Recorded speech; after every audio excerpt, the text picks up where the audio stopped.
Alhamdulillah, segala puji dan syukur kita ucapkan atas segala nikmat yang Allah berikan kepada kita.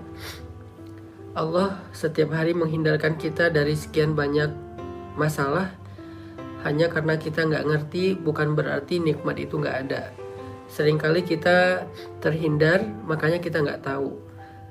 Kita kadang-kadang menghargai nikmat Allah ketika kita dapat masalah terus dikasih jalan keluar. Tapi tanpa kita sadari sebetulnya ada nikmat yang lebih banyak yang Allah kasih ke kita setiap hari, yaitu dihindarkan dari masalah. Bukan hanya diberikan jalan keluar dari masalah, tapi dihindarkan dari masalah. Ini nikmat lebih gede lagi nih. Sehingga kita perlu setiap hari belajar mengingat dan merenungkan betapa baiknya Allah sama kita dan betapa hari itu kita mendapatkan banyak kemudahan itu semata-mata karena rahmat dari Allah Subhanahu wa Ta'ala. Misalnya hari ini teman-teman coba sebelum tidur nanti teman-teman ingat lagi kira-kira hari ini udah dapat kemudahan apa aja dalam hidup. Mulai dari bangun tidur tadi pagi, kemudian berangkat kerja, berangkat kuliah, berangkat sekolah atau beraktivitas, sampai kembali ke rumah saat ini, udah berapa banyak kebaikan-kebaikan dan kemudahan yang kita dapatkan. Itu semuanya nikmat dari Allah. Sehingga sangat pantas jika kita menutup hari kita di malam hari sebelum tidur dengan kalimat Alhamdulillah, segala puji bagi Allah Subhanahu wa Ta'ala. Karena hidup kita penuh dengan kebaikan dari Allah. Kalau enggak, kita enggak bakalan bisa mendapatkan kemudahan-kemudahan seperti saat ini. Malam ini kita akan melanjutkan pembahasan tentang Al-Malik, salah satu di antara Asma'ullahil Husna, yaitu Al-Malik. Lalu kira-kira apa makna dari kata Malik ini? Malik ini memiliki makna yang pertama adalah yang memiliki, yang kedua adalah yang berkuasa. Tetapi khusus untuk Allah, kalimat Malik atau Malik atau Malik itu mengandung semua makna kekuasaan. Jadi Allah itu tidak relatif. Ada orang yang punya sesuatu tetapi dia tidak berkuasa. Ada yang berkuasa terhadap sesuatu tapi tidak memiliki. Maka itulah relativitas dari kata Malik apabila dilekatkan kepada makhluk. Berbeda dengan kata Malik yang dilekatkan kepada Allah sebagai nama-nama Allah. Makanya Allah punya nama Malik itu punya cakupan makna yang jauh lebih luas. Dia nggak relatif seperti kepada manusia, tetapi Allah itu absolut. Sehingga dari sini kita dapat sebuah pelajaran bahwa kepemilikan manusia itu sifatnya relatif. Kekuasaan manusia itu sifatnya relatif. Ada orang yang punya sesuatu tetapi tidak bisa ngapa-ngapain. Ada orang yang bisa ngapa-ngapain dengan sesuatu tetapi dia nggak memiliki. Lalu pelajaran iman apa yang kita dapatkan dari poin pertama ini?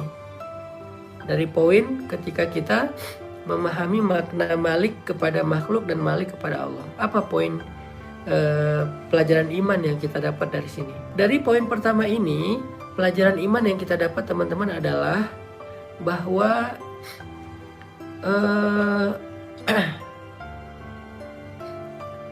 jangan terlalu bergantung kepada makhluk, di mana kepemilikan dan kekuasaannya itu relatif. Kita belajar untuk bergantung kepada Allah yang kepemilikan dan kekuasaannya itu absolut. Sehingga kalau kita mau bergantung teman-teman, kalau kita mau berserah, kalau kita mau berpasrah, di sini pelajaran imannya, cobalah bergantung yang paling tinggi itu kepada Allah Subhanahu wa Ta'ala. Kita ini adalah hambanya Allah. Hamba sahaya. Kita ini budak, kita ini makhluk ciptaan Allah. Allah adalah penguasa kita. Allah itu pemilik kita. Allah itu pengatur kita. Allah itu yang mengendalikan segala sesuatu tentang kehidupan kita. Sehingga ketika kita terkadang hidup di antara manusia, lalu kita berharap kepada mereka, kita bergantung kepada mereka, maka cobalah tetap memberikan batasan. Ketergantungan kita kepada manusia itu tidak pernah sampai sama, apalagi lebih dengan ketergantungan kita kepada Allah. Sehingga bisa jadi manusia meninggalkan kita, tapi Allah gak pernah ninggalin kita. Bisa jadi manusia mengabaikan kita, Allah selalu peduli kepada kita. Bisa jadi manusia gak mampu untuk menolong kita, tetapi Allah Maha Kuasa atas segala sesuatu dalam menyelesaikan masalah kita. Ini adalah poin pertama dari kata Malik. Maha Kuasa, Maha Memiliki, yang mengatur, dan seterusnya.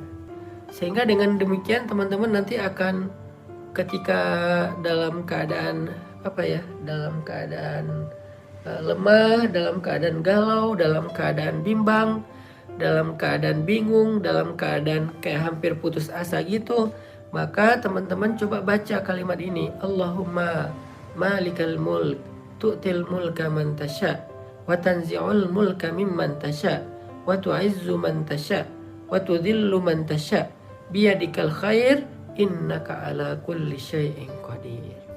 Ini kita belajar gimana ya tentang diri kita sendiri yang kadang-kadang kita ngerasa kayak terganggu oleh perilaku orang lain kepada kita. Seolah-olah kalau orang ingin menjatuhkan kita, kita akan benar-benar jatuh. Seolah-olah kalau orang lain menghinakan kita, kita akan benar-benar hina. Padahal enggak, semua itu di tangan Allah. Allah ala kulli syai'in qadir. Allah Maha Kuasa, Allah bisa ngapain aja. Jadi orang tuh nggak bisa menjatuhkan kita, menghinakan kita tuh nggak bisa. Karena orang itu nggak berkuasa, dia relatif. Allah yang bisa menghinakan dan merendahkan seseorang. Terus kenapa ada orang yang dicelakai oleh manusia terus dia celaka? Ya kemungkinannya dua. Kemungkinan pertama adalah itu adalah sebagai ujian untuk mengangkat derajat dia. Kemungkinan kedua adalah itu karena dia sendiri juga tidak mau caper ke Allah. Dia tuh nggak percaya sama kebesaran Allah, sehingga ya Allah nggak terlibat dalam masalah dia. Coba kalau dia caper ke Allah, coba kalau dia koneksinya itu ke langit, coba kalau dia pakai iman, coba kalau dia memperbaiki amal solehnya dengan ya tadi cari perhatian, caper-caperan kepada Allah. Allah nggak akan ngebiarin kok dia dihinakan atau direndahkan, nggak dibiarin sama Allah.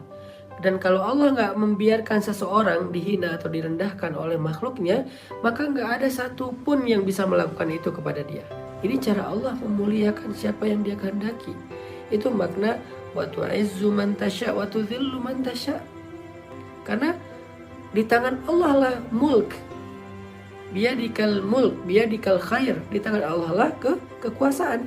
Terus kalau mau dapetin mulk dan izzah, mulk itu kekuasaan, izzah itu kemuliaan, gimana caranya? Caper-caperanlah kepada yang ala kulli syai'in qadir, yang absolut. Caper-caperanlah kepada malikal mulk, pemilik segala kekuasaan dan kerajaan. Caper-caperlah kepada biyadikal khair, yang di tangannya ada segala kebaikan. Caper-caperlah kepada dia. Siapa dia? Allah. Gimana cara caper kepada dia? Mulai dengan istighfar dan taubat. Lanjutkan dengan melakukan kewajiban-kewajiban. Lalu tambahkan dengan yang sunnah-sunnah. Lalu tambahkan dengan membantu orang lain. Lalu tambahkan dengan mengambil peran dalam dakwah. Itu Allah perhatian banget. Bukankah Allah mengatakan innallaha yuhibbut tawwabin? Allah suka, Allah mencintai hamba-hamba yang bertaubat. Bukan hanya Allah perhatian sama dia, bahkan Allah mencintai dia. Setelah Allah mencintai dia, Allah gak mungkin ngebiarin hamba yang dia cintai itu disakiti oleh orang lain. Gak mungkin. Sama kayak kita mencintai manusia, mencintai pasangan, mencintai anak. Mungkin gak kita ngebiarin orang yang kita cintai itu disakitin oleh orang lain? Gak mungkin. Jangankan disakitin secara fisik, disentil aja dengan ucapan kita gak mungkin ngebiarin. Kita akan ngebela habis-habisan karena kita mencintai dia. Dan Allah itu lebih daripada kita dalam memperlakukan hamba-hambanya. Begitulah cara Allah mengangkat derajat seseorang jika Allah berkehendak. Meskipun manusia berkali-kali ingin menjatuhkannya, begitu juga kita. Itu poin malam ini yang kita bisa belajar teman-teman ya, dari kata-kata Malikal Mulk, pemilik segala kekuasaan atau kerajaan, dari nama Allah Al-Malik. Jadi kita belajar satu hal aja dulu malam ini, belajar iman. Kita percaya bahwa segala kerajaan, kekuasaan, kemuliaan, kehinaan, jabatan, karir, itu semuanya di tangan Allah secara absolut. Karena kekuasaan dan kemuliaan itu ada di tangan Allah, maka yuk kita sama-sama bergantung kepada Allah dengan cara caper-caperan kepada Allah SWT. Salah satu bentuk caper kita kepada Allah yang tadi saya sampaikan adalah Allah itu perhatian banget sama orang yang bertaubat atau istighfar. Maka yuk kita banyakin istighfar dan taubat.